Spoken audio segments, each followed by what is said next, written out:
helping dealerships make more money, one uncomfortable conversation at a time. It's Fixed Ops Focus with Dave Rogers and Steve Shaw. We are back again. Can you believe it, Dave? We are still on the air. This is like episode 80 something. Like, we've been around for a long time. We're almost like veterans at this.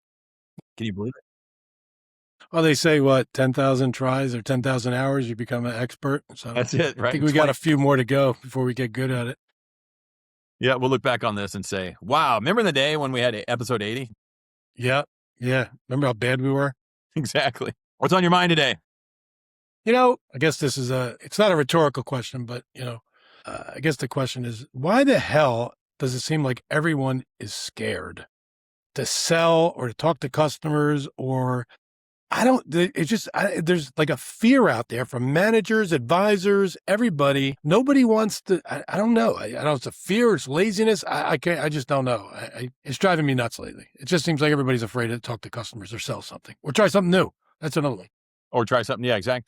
I know it's human nature. Everybody wants to be friends. And I think too many people have fallen for the trap. People want to buy from people they like and trust. Now, that is a true statement, right? We want to like you and trust you, but I'm not your friend. And so many times people think that we're friends, and our customers are not our friends. They are our customers, they're our clients, they're our guests, but they're not our friends, right? And I always tell people in class, look, I invite my friends over to my pool for a barbecue or to my house for a barbecue. What percentage of your customers invite you to their house, right? There's always that one. And I never ask the female service advisors that because that may be more than the males. But right. I think everybody's like in this friend mode. I got to be your friend. I got to be your friend. I want to be an influencer. I want to be, I want to be liked. I want to be all of that. And we've given up on the aspect of there's an art to selling, and the sale starts at no. Everything else is just a presentation. And so, like, I was jogging today, and now that I'm out running again, I'm running, like, I got 5 miles in today, and I've been putting a lot of miles in lately. And so I've been pontificating all of this stuff, right? And I'm like, why do we have salespeople anymore? And why do we have service advisors? Because for that exact reason, because when someone says no, we run away faster than Wile E. Coyote. I mean, we are the road runner. If someone says no, we hit the bricks, right? We're gone. Right. And so I'm like, if you just sit there and present, you're just an order taker. Customer comes in and says, I want an oil change, and you give them an oil change. Even if you get a menu closed, you just took the guy's order. And I know this doesn't make me popular, but all we did was take an order. That's 101. It's actually 201 in our classes. We took an order from a customer. We didn't sell an extended warranty anything. The extended warranty just did what they were supposed to do. And I'm pounding my chest because I sold a $4,000, $5,000, $10,000 engine. No, you didn't. You didn't do anything. You took an order, right, and you processed that order. And so why are people scared? I'm just going to, if I had the answer to that question, I'd probably be a gazillionaire. But I think that people are scared to get no because they think people are not going to like them anymore. That's my first answer off the top of my head. Yeah, I mean, I always toss between that and just laziness is what I toss. They just don't. I don't know. I mean, the like I've heard of places. There's a lot of stores in a lot of areas that pay their advisors 100% commission. They get a draw. There's no salary component. I've never been a big fan of that. I think that we ask them to do some things that are not commissionable. If I only get paid a commission off everything I write, I don't get anything else, then why would I help a new car customer that needs an oil change? Or, why would I help somebody that, my molding is loose? To me, it doesn't incentivize them to be, helpful and treat everybody alike. But then on the other hand, I guess I'm getting what I pay for if they have, if they're satisfied with their salary and their commission on warranty work. But, I look at some of these things, like we talk about the RO merchandising. I've had a couple guys that say they're jumping all over it. I have a couple guys say they're thinking about it. Had a couple guys that, oh yeah, we started doing it. And then 2 weeks later, oh yeah, we got to get back on that. Like, why wouldn't you, like, if you found a way to sell more alignments, let's just say, right? You're loading it on RO, you looked in the history, they haven't sold it, they haven't done an alignment in a year, and I put it on the appointment, or I put it in the pre-work order, I do something, right? Why? And you sell, like your friend, 80% now closing ratio. Why would you just stop doing that? Like, okay, we hit our quota. And I'm not going to sell any more alignments this month. Like, I just don't get it. Like, it's, and I do get an understanding. You try something new and it doesn't work out and you want to change the way you do it. But, don't just give up on it and go back to what you were doing, because what you were doing wasn't working either. You know what I mean? Like, and the service advisors not wanting to sell stuff is another thing. I don't know. It's mind boggling to me. It's just mind boggling. It could be like, I don't necessarily think it's laziness, because the lazy man would put an alignment on every repair order and walk away, right? If I was a lazy service manager, I'd walk away. But look, guys, there's going to be an alignment on every ticket, sell it, right? And I got to walk away. I don't have to worry about anything. I think change, that the change aspect of something is huge, right? And so when we train, I'm always like, I hate to use this word, but I'm always selling, right? I'm convincing, I'm building a case. I'm trying to get you to think about change, right? I'm going to ask you at some point today to do something differently than the way you're doing it right now, right? And certainly my life depends upon change in a store, right? And I know there are a lot of guys out there that call themselves agents of change and change this and change that. And I call that bullshit. But I said, but I think the aspect of change in people's lives, and it's almost human nature to say no, right? And so, when I learned recently, and I was sharing it with your group, about getting to know, right? I think it's a better way, because people are programmed to say no. And so if we ask the question backwards and say, is there any reason why you would not want to do this, versus any reason why is there any reason, would you like to go ahead and do this, is looking for a yes. If I say, is there any reason why you would not like to do it, I'm getting a no. And that no is, I'm programmed to say no. And I'm not saying I'm not guilty of it as well. I mean, take me outside of my bubble. No, I'm good. I'm good between Ridge Road and Main Street. Don't talk to me about going anywhere else. Yeah. So I'm a creature of habit too. But, from a professional standpoint, we got to figure out how to make more money. Like, I'm always in the yes mode, making more money. And I think it's the change. I think it's change is the big deal. I mean, most dealerships they're not realizing the revenue potential that they should. They don't do, they're not doing enough tire sales. They're not doing enough brake sales. They're not doing enough maintenance on these cars. I've said it to you before. I've told you, some of the statistics of, 50% of the people in the Honda world in Philadelphia area haven't been to a car dealership in 10 years. 50% of the Hondas in the UIO. Like, that's terrible. Like, when you look at it, and I've seen some of you, like, we could flip the toggle of the cars we sold and cars others sold. And there's a lot of dealers that are worse than ours. Doesn't make me feel better, but but if they've never been to your store for anything, that's one issue in itself. But how many of those people, used to bring the car to a dealership and we chased them away? Or how many people used to come to a dealership and, we told them, we didn't even tell you about your brakes. And then you went down the street and they started squeaking, and then you pulled into the Firestone, and guess what? They got a new customer because they got the brake job, right? And that happens all the time, right? We don't feel like telling somebody something, but yeah, the lack of, I guess, the lack of intensity and the lack of, desire to I don't know, even sometimes closing repair orders. I was talking to a service manager today, like, they just dilly-dally on closing the repair orders. I'm like, what are you doing? I want to make sure they're perfect. I want to make sure this. I want to make sure that. I want to make sure this. Close the goddamn RO. Like, close it. Like, it's just close the RO. Like, nothing good happens with an open RO. Nothing. That's it. Right? The only good RO is a closed RO. That's just unfortunately, that's the way the world works. That's it. Well, think about this too. Like, why would I change if I make, hypothetically, right? I make 100 grand a year. I'm doing all right.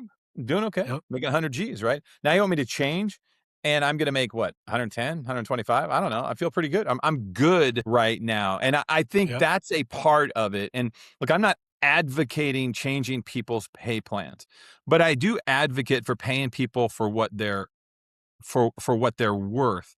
And we could go back to break-even analysis.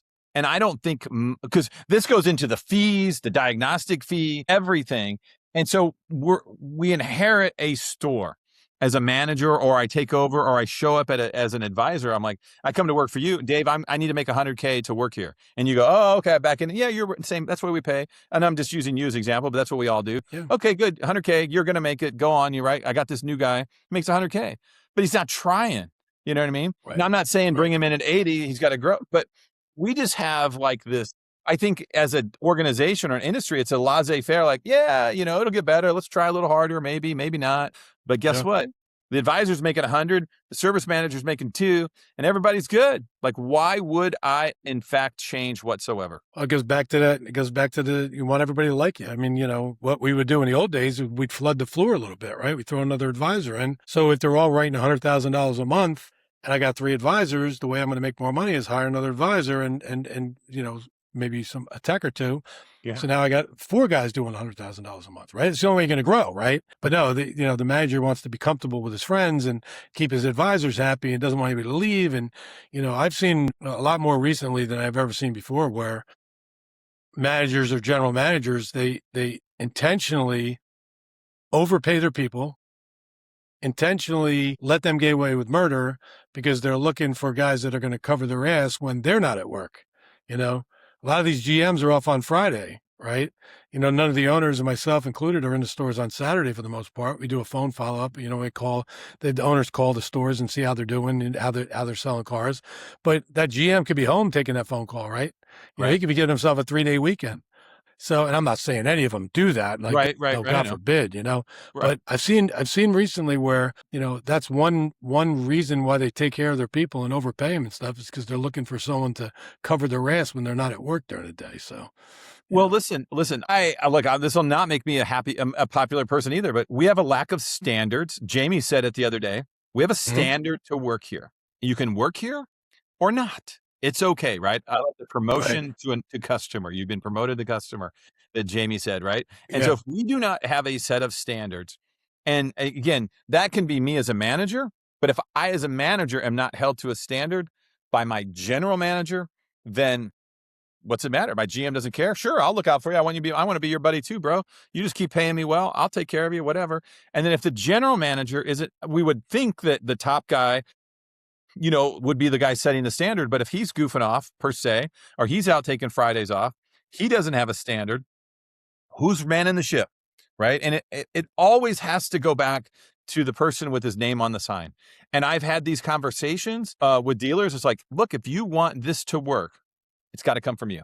And it doesn't make me popular with them. But generally, when I have that conversation in Steve's way, I get the message across. I get the buy-in from the dealer principal. Like, this has to come. I'm just an outside guy. Like, you won't see me again for at least 3 months, maybe longer.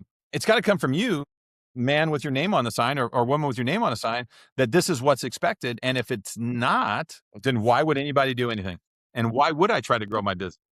Yeah, no, it's true. You're absolutely right. And I think, we have these conversations with the owners. We do have these conversations. Sometimes it's after the fact and you find out things. Sometimes it's, you have a hunch or you've heard rumors, but there's always a business reason to not address it. But I think, we've seen it for years, but it's that same thing. So if the manager is being nice to his people and overpaying them, right? So they don't, for whatever reason, so they got his back, whatever the reason is, right? Covers his ass and everything, his or her ass, I should say. Then I guess it's it shouldn't be a shock to me that, my advisors are doing the same thing with their customers. I don't want to sell them anything, I just, it's not worth the aggravation. I'm making enough money anyway. What the hell?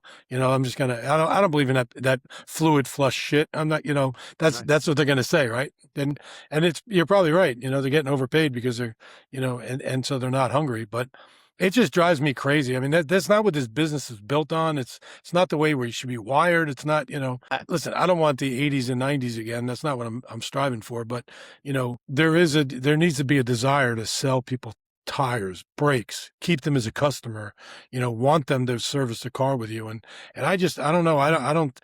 That's the attitude I get when they don't care enough to sell. To me, they don't care enough whether the customer comes back or not, Yeah. which is a problem.